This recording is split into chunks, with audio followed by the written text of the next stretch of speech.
Everything's not awesome. They redid this song again. Did you really not expect that? Come on. It was pretty obvious they would do that again. I mean, hell, they said that in the trailer. Like, everything was awesome, but everything is no longer awesome. They did that joke. A Lego Movie 2. For a lot of people say it's good, but not as good as the original. Now, having seen it, and sorry the heat's on, I just did that so I can warm up the car. Yeah, I kind of see where they're coming from. It's good. It's a good movie. And it does a few things better than the first movie does, absolutely. But at the same time, the other movie, I think the issue for me with the other movie versus the new one, or the sequel, is the fact that the novelty has worn off of it. Because we had Lego Movie, big hit, everyone loved it, and no one thought you could do that, and they did it. Then you had Lego Batman, which I heard is fantastic. I've actually never sat through and watched Lego Batman. I really should at some point. Lego Ninjago, I actually heard was really good, but it just didn't do well. Lego Movie here is still the best one of the group. And now you're 4 Lego movies in? Yeah, I can see where novelty starts to lose its appeal.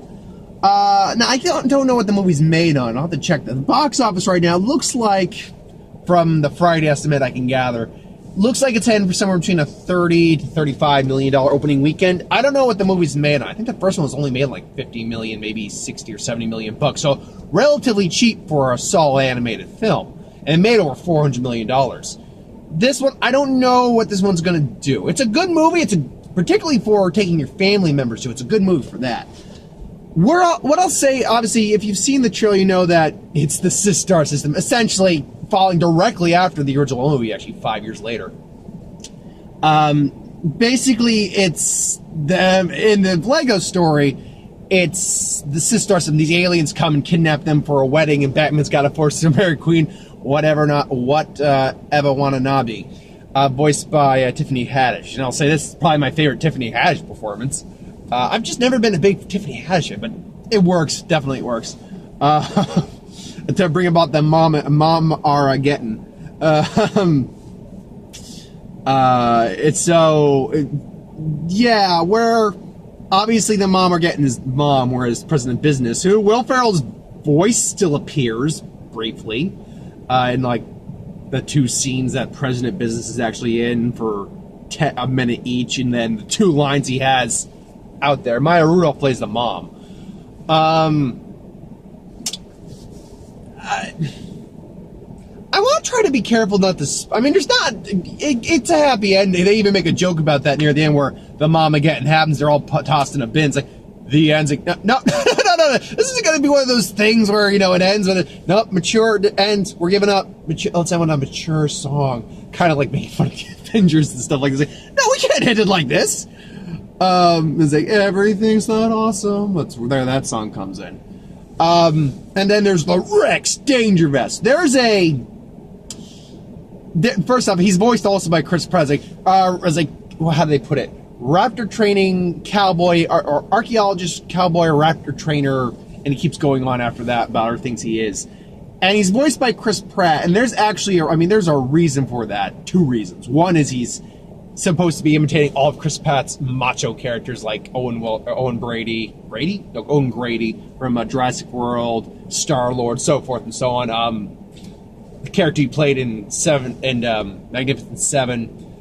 There is another plot reason for that. I'm like, okay, I didn't initially see it coming, but when they reveal the thing about the character, I'm like, wow, that pretty much added up. Except for the, you know what? Screw it. He's actually Emmett from the future. Now, Emmett goes through the the stair gate. That was it. The stair gate, the door, basically, from the basement to the actual house. And he gets saved by him, but through the warping, he actually got lost in the fray, and his friends didn't come help him, so he grew harder and harder and became Rex Dangervest. And Rex Dangervest actually, in the end, turns out to be the legitimate villain's like, no, you're going to harden up and all that stuff. And ultimately, the movie is actually an allegory, or not even an allegory. It's more or less the lesson of a brother and his sister having to try to learn to play together after his dad basically said, "Yeah, you guys can come in here, and your sister's allowed to play in here." This is the repercussions of that, obviously. So, because of that, he says time travel and all that. But up until then, whatever plot points I could nitpick about were nitpicky. It's like, it's a fun kid, so it's a Lego movie, all right. But after this, I'm like, no. Okay, now I have legitimate plot errors right here, right now.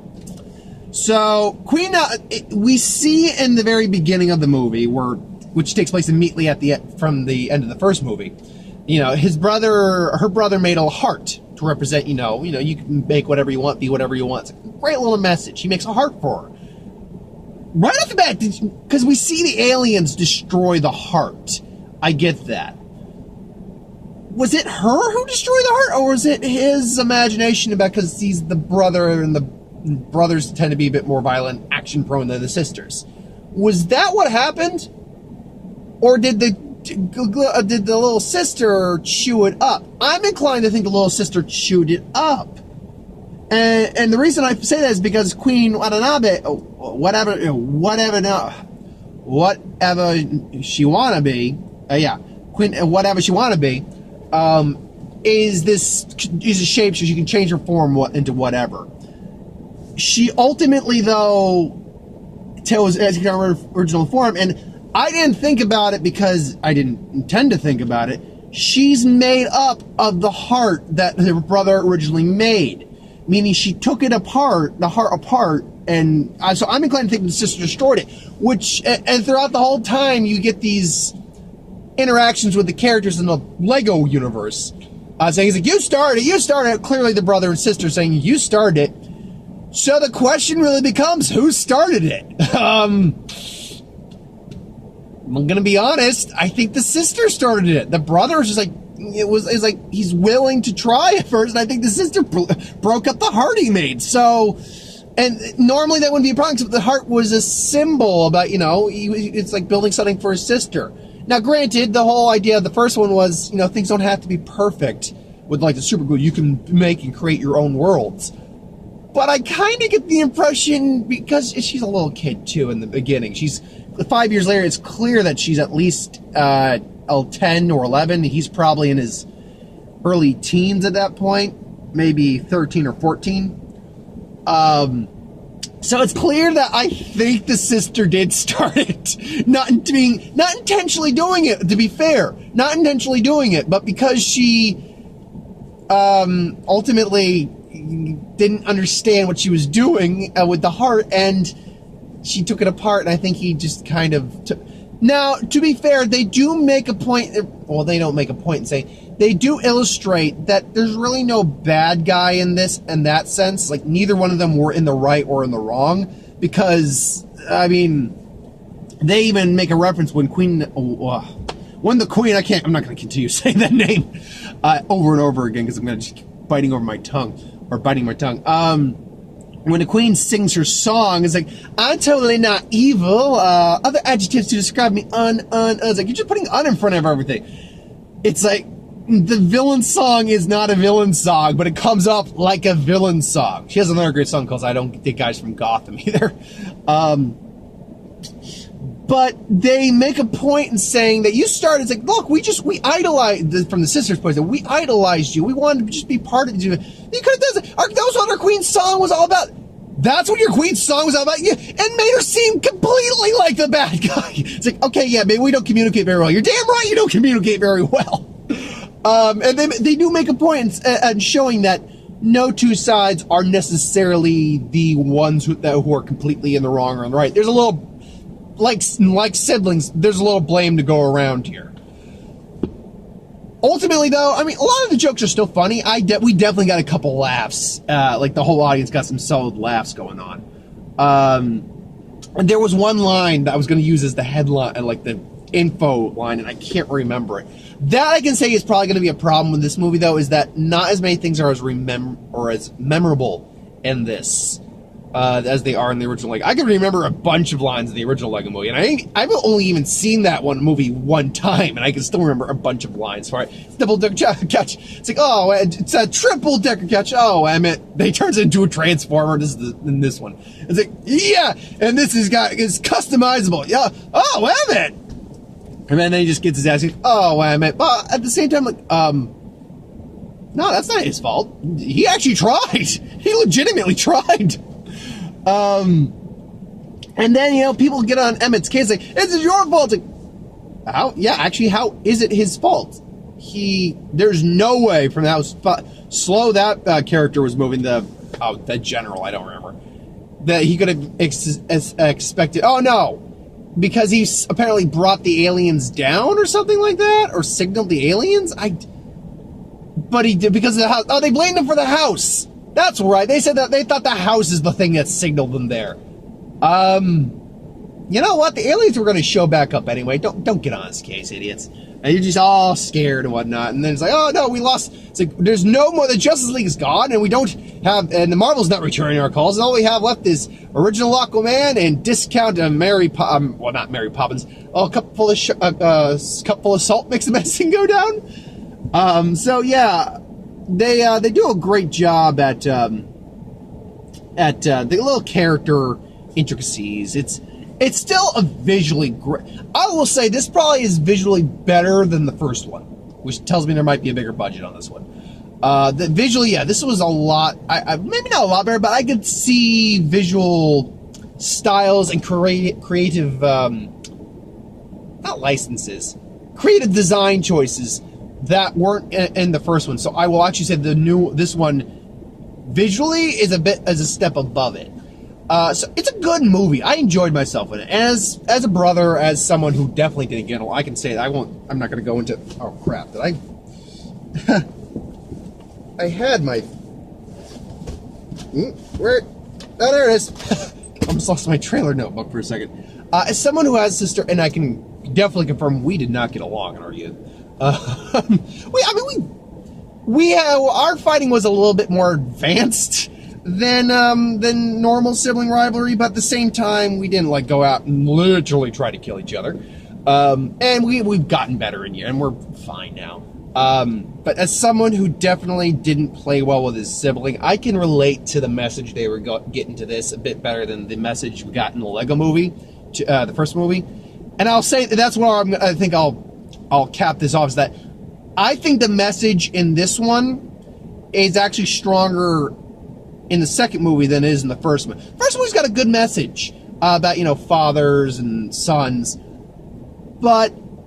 And to be fair, I think some people may say the message in the first one's stronger because not everyone has a sibling. If you have a sibling, you know exactly what I'm talking about with the message in this film. It's about, trying to find common ground and stuff like that. And, understanding to play together and appreciate each other and stuff and things along those lines.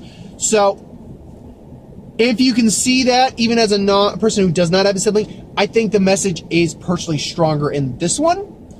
But the message is still good in the first one. Would I say this is better than the first movie? No, it's not better than the first movie. The first movie had a unique creativity about it, just a flat-out uniqueness. Plus, there's no Morgan Freeman wizard in this one, and I'm disappointed in this. Of course, he was a ghost at that point, so who knows? Maybe there's a reason he's not there. In fact, I think he was initially there and he flew away. I'm kind of just gonna stop rating these movies and just to let you know if they're good or bad. And yeah, this is good, and I recommend definitely seeing it. I do recommend at least seeing it full price, definitely, or at least matinee, but full price. We got Spider-Man Spider-Man Far From Home. I'm already looking forward to that. Interesting thing though, anytime I'm seeing that trailer pop up, I'm more interested in gauging everyone else's reactions in the theater, and it is what I thought. Like, I've heard people muttering in the theaters, like, but he's dead. Wait, how did he die? Wait, he came back? How? So I'm hearing people who understand that Spider-Man was killed off. Missing Link, the one from Studio Ghibli, not Ghibli.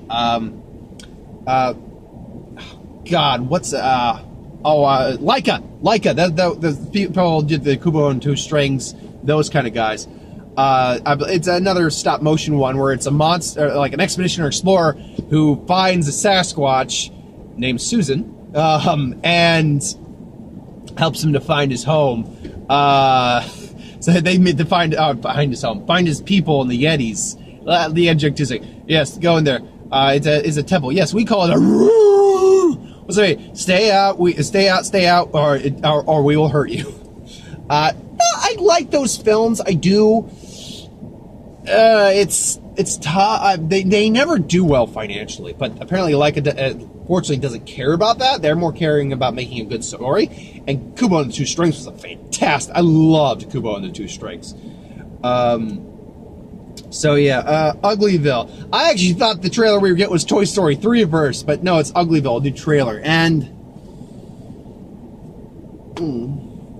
look, this trailer is at least better than the initial trailer. But when you first off have all of the people voicing this, of your characters, singers and not actors, right there you have a problem. Pitbull, Nick Jonas, Blake Shelton, Katy Perry. No voice actors, just people with voices who can sing. It's going to have a great pop soundtrack. It's like that Trolls movie. Although Anna Kendrick can sing and is a legitimate actress, so I'll give that one some credit. But after that, it's like Justin Timberlake's in there. Oh, man. Who is also an actor, not as good an actor as, say, Anna Kendrick, and not really that good of an actor to begin with, but of the musicians who went into acting, he's not the worst. He's tolerable in certain points. Like, when he does comedy, he's actually not bad. Let's see. Oh, How to Train Your Dragon 3. I'll be there in 2 weeks. Trust me. At this point, it's just a matter of, will I like it more than I like the first two, which are fantastic. I think the second one's even better. I've heard this one is fantastic. It maybe isn't quite as good, but I heard the ending is amazing. Shazam. We're getting close to that movie. We're roughly getting to the month mark here. I'm curious if we're going to get one more trailer at that point. Because frankly, the marketing has not been very heavy on this movie. So, I mean, in the movie, I don't even think the budget's probably that big comparatively. I mean, Aquaman's made on like 180 to like 200 million. Makes sense due to the serious amount of visual effects in that movie. And probably locations they went to. Shazam, I can already tell you, this movie's probably made a lot cheaper. It might not even crack the 100 million mark in terms of budget, or just scoots over it. I could be very wrong, and that could be like a $300 million film. Doubt that. But yeah, we haven't gotten a new trailer for that yet. I've seen a little bit of a new TV spot that was like a short trailer, but we haven't gotten a new trailer. I am curious when we're getting a new trailer for that. And last but not least, Detective Pikachu. I'm down for it. It looks good. Even Mark, who's not a Pokemon fan by any stretch of the means, is like is curious on it. It's like, okay, I'm at least curious on it. So, yeah, that's my thoughts on LEGO Movie 2. Thanks for watching. I hope you enjoyed. Like, comment, share, subscribe. As always, you want us to review something, put in the comments below. Let us know. We'll do a review of it at some point. Ideas for who would win, Star Wars, Superhero, Magic, what if anything could do on the channel. Put that in the comments below. Let me know. I'll get to a review of that at some point. Yeah, the usual tomorrow, box office, and the what if. We're not in the week of who would win or what if yet. We got one more week before the week of what if. Oh, basically, because I can now actually post messages to you guys. Don't worry. I'll let you know when the week of what if and the who would win starts. I do have to probably pre-record the what if, at least for tomorrow, just because I'm going to have things to do later in the day. The box office I can hold off till whenever. So until then, thank you for watching. I hope you enjoyed, and I will see you next time, folks. There will probably be a review for what what men want on Tuesday, and then this weekend's Alita Battle Angel, which I'm looking forward to that. There's also Happy Death Day to You. I heard the first one's good, and I'm curious to see what that twist in this one is. But it's kind of like the Prodigy, which I got spoiled on the twist there, and I'm like, okay. I don't care enough to see the movie, but I care enough to look up the information to see what the twist is. So anyway, thanks for watching. I hope you enjoyed, and I'll see you next time. Have a good one.